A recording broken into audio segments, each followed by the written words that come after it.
सो पिछले एपिसोड में हमने देखा था कि गोकू कैसे तामागामी 3 को हराकर ड्रैगन बॉल लेकर वापस हो रहा होता है। रात बहुत ज्यादा हो जाती है, इसलिए सुप्रीम क्या कहते हैं कि चलो हमें कैंप ले लेना चाहिए क्योंकि रात बहुत ज्यादा तेज हो गई है। तभी वहाँ पर पैंजी कहती है कि यार मुझे भी नहाना है और मुझे सोना भी है। तो यहाँ पर ग्लोरियो किसी होटल में रुकता है और यहाँ पर पैंजी गोकू को एक बियर वाली हैट पहनाती है जिससे कि वो पहचान में ना आ सके। उसके बाद ग्लोरियो होटल में जाकर वहाँ कमरा मांगता है और यहाँ पर पैंजी ड्रैगन बॉल को एक बैग में छुपा देती है जिससे कि वो किसी की नजर में ना आए। लेकिन गोकू के बालों में बहुत ज्यादा खुजली हो रही होती है, इसलिए वो उस बियर वाली कैप को उतार देता है, जिसकी वजह से वहां पर कुछ लोग उसको देख लेते हैं और पहचान जाते हैं और कहते हैं इसके ऊपर बहुत बड़ा इनाम है। तो यहाँ पर सुप्रीम कहते हैं कि यार ग्लोरियो के पास बहुत ज्यादा पैसा है, क्या तुम्हारे डैड ने दिया है? तो यहाँ पर पैंजी बताती है कि मेरे डैड जब तक कि गोमाह को कोई मार नहीं देगा तब तक पैसा तो नहीं देने वाले हैं। फिर यहाँ पर गोकू कहता है कि यार मैं तो नहाने के लिए कपड़े लाया ही नहीं था। तो यहाँ पर पैंजी कहती है कि तुम मेरे कपड़े पहन सकते हो। उसके बाद वहाँ पर गोकू बहुत ही ज्यादा शर्मा जाता है। फिर वहाँ पर वो लोग डिनर करते हैं और तभी वहाँ पर एक वुल्फ अटैक कर देता है और वो वुल्फ एक बहरूपिया होता है जो कि भड़का देता है, जिसकी वजह से उसका एक साथी ड्रैगन बॉल चुरा के वहां से भाग जाता है और तभी वहां पर सभी लोग शॉक्ड हो जाते हैं। लेकिन यहाँ पर पैंजी बहुत ज्यादा खुश हो जाती है क्योंकि कहती है कि मेरे पास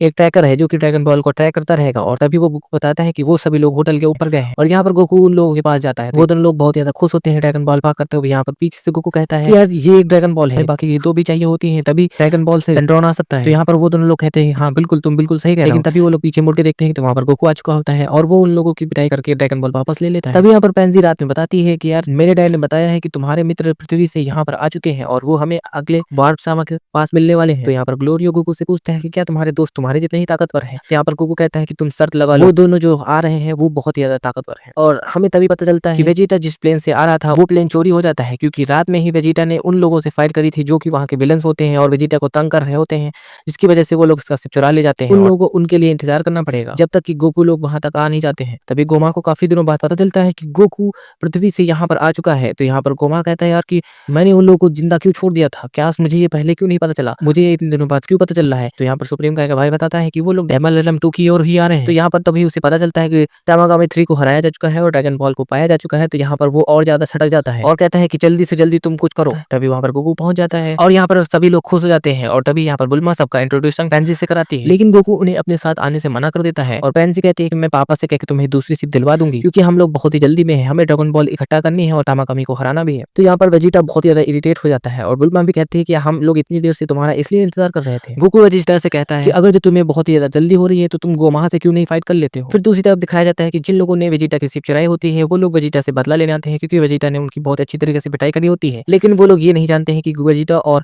पिगलो उन लोगों की बहुत अच्छी तरीके से पिटाई करने वाले हैं और वेजिटा कुछ ही समय में उन सभी विलेंस को हरा के भगा देता है। और वो जो विलेंस होते हैं वो मार खाने के बाद बता देते हैं कि तुम्हारा शिप यहीं पर कहीं पास में छुपाया गया है। और दूसरी तरफ हमें दिखाया जाता है कि अरुणसी जो कि एक अपना सिरप बना रही थी, उसी सिरप में वो एक मिट्टी बना लेती है और इस मिट्टी में उसे एक विलेन एक शीट डालने को देती है और कहती है इसे 5 सेंटीमीटर से ज्यादा गहरा नहीं गाड़ना। और जैसे ही वो उसे गाड़ते हैं वहां पर एक बड़ा सा धमाका होता है और एक बहुत बड़ा डेमन निकलता है और इसका नाम होता है मांजिनकू क्योंकि ये मांजिनबू की बॉडी से बना होता है। और उसके बाद वो अरिंसु कहती है कि जाओ तुम तामागामी नंबर 1 की ड्रैगन बॉल लेकर आओ और उसे हरा दो जाके। और वो कहता है कि जी मैं बिल्कुल समझ गया। और इस तरह से ये एपिसोड यहीं पर खत्म हो जाता है।